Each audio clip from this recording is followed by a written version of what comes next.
What Happens If TSMC Controls It All? Published on Tuesday, January 7th, 2025, computing power keeps growing, but its declining cost is often overlooked.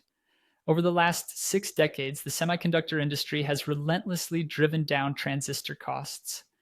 The decline in per transistor cost has helped fuel technology innovation and adoption, impacting labor productivity.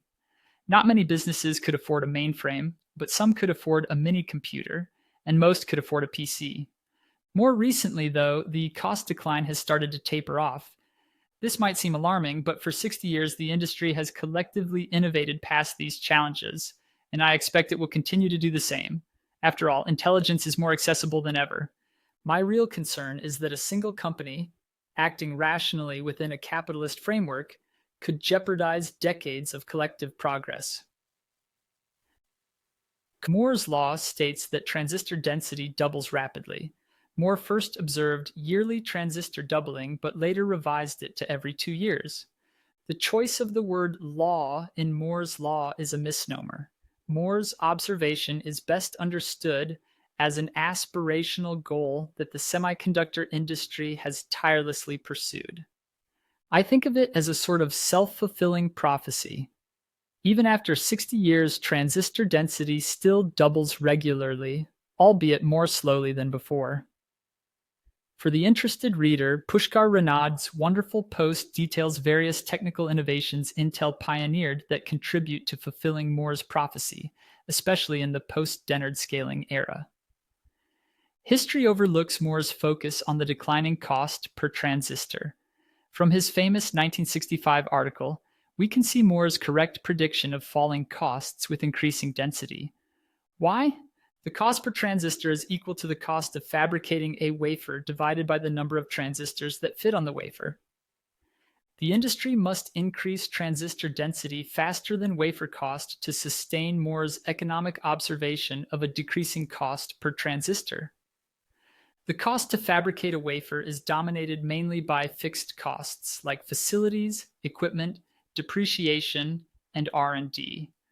Fortunately, these costs have historically risen slower than transistor density, approximately every 4 years for a fab, according to Rock's law.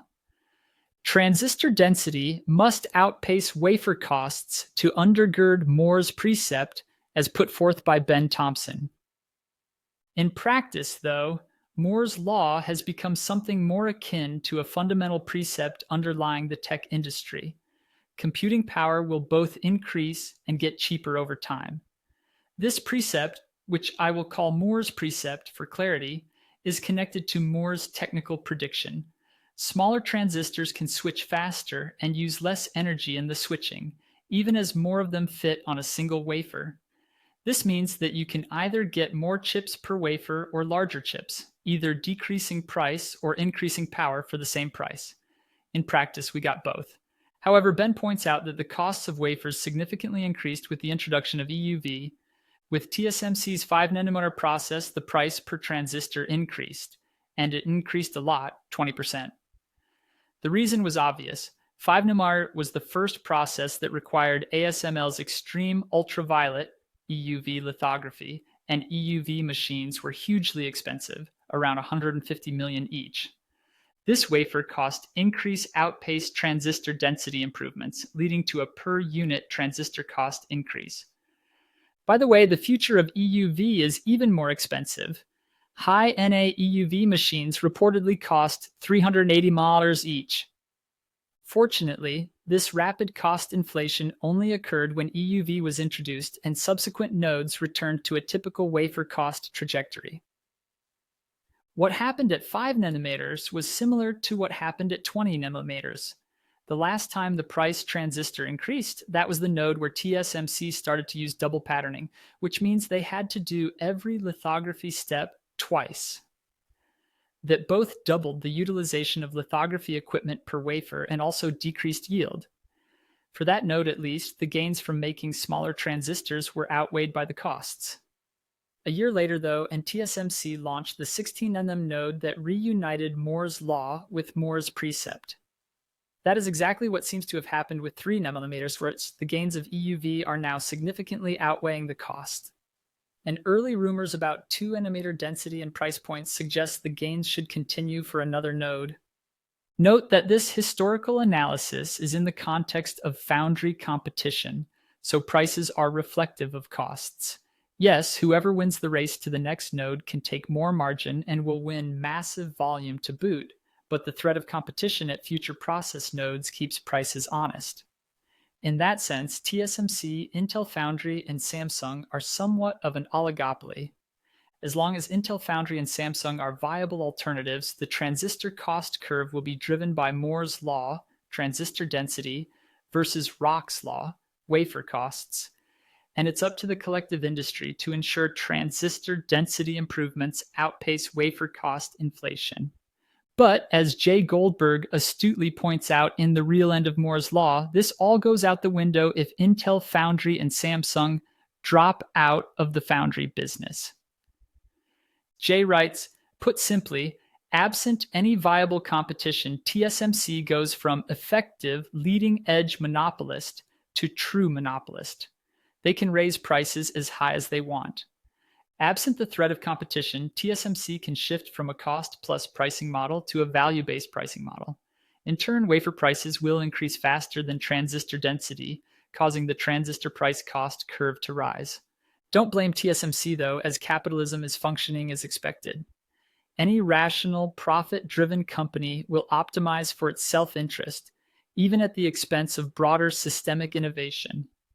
Is it fair to ask TSMC shareholders to leave money on the table for the greater good? Yet the death of cost per transistor scaling would profoundly handicap the tech industry specifically and global productivity broadly. As Thompson points out, what is critical is that the rest of the tech industry didn't need to understand the technical or economic details of Moore's law.